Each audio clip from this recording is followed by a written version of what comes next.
प्रारंभीच्या ख्रिस्त सभेत शिष्यांची संख्या दिवसेंदिवस वाढत होती आणि अशा पार्श्वभूमीवरती 12 प्रेषितांना कार्य करणं फार कठीण जात होतं. त्यांनी प्रशासन पण सांभाळायचं आणि प्रवचन पण करायची. आणि मग पवित्र आत्म्याने संत पीटरला सुचवलं की आपण देवाचे वचन सांगण्याचे सोडून पंक्ती सेवा करणे योग्य नाही. आणि म्हणूनच पेत्राने लोकांना सांगितलं की तुमच्यामधून 7 प्रतिष्ठित असे पुरुष निवडा, पवित्र आत्म्याने आणि ज्ञानाने परिपूर्ण असलेले. आणि त्यामध्ये संत स्टीफन आणि संत फिलिप ह्यांची निवड करण्यात आली.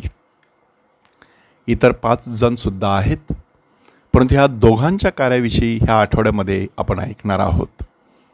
पहिले 3 दिवस स्टीफनच्या कार्याविषयी, 4थ्या दिवशी फिलिपच्या कार्याविषयी, 5व्या दिवशी संत पॉलच्या परिवर्तनाविषयी आणि 6व्या दिवशी संत पीटरच्या कार्याविषयी.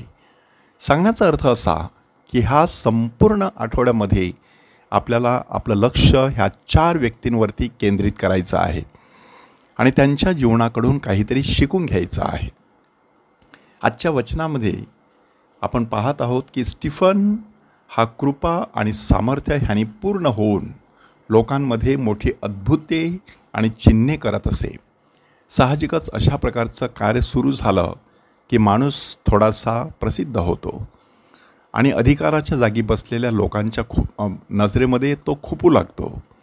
त्याचा काटा काढण्याचा ते प्रयत्न करतात, त्यासाठी त्याला अडचणीत आणण्याचाही ते प्रयत्न करतात, डावपेच आखतात. आणि नेमकं तेच ह्याच्या बाबतीत झालेलं आहे की आम्ही त्याला मोशेविरुद्ध आणि देवाविरुद्ध दुर्भाषण करताना ऐकले असे म्हणण्यास अधिकारी लोकांनी काही साध्या भोळ्या लोकांना फूस देऊन पढवले. आणि मग त्यानंतर जी घटना घडलेली आहे आपणा सर्वांना ठाऊक आहे की शेवटी स्टीफनला दगडमार करून ठार करण्यात आलं.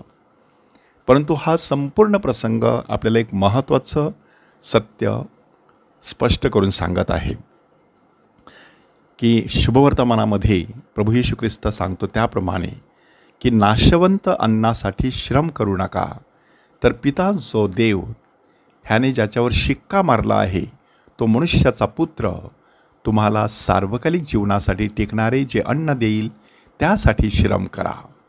ह्याचा अर्थ एवढाच आहे की संत स्टीफनने नक्की काय केलं की अविनाशी असं परमेश्वराचं वचन लोकांच्या मनावरती बिंबवण्याचा प्रयत्न केला.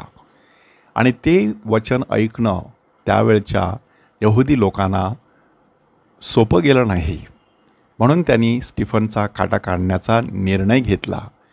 परंतु शेवटी आपल्याला सांगण्यात आलेलं आहे की न्यायसभेत बसलेले सर्वजण स्टीफनकडे निरखून पाहत असता त्यांना त्याचे मुख देवदूताच्या मुखासारखे दिसले.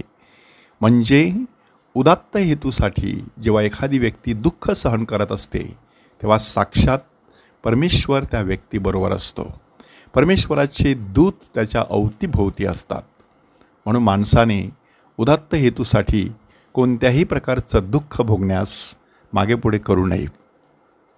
संत स्टीफनच्या मध्यस्थीने आपल्याला देखील प्रभूचं कार्य करण्यासाठी आवश्यक असलेली कृपा मिळावी, म्हणून परमेश्वराकडे प्रार्थना करूया.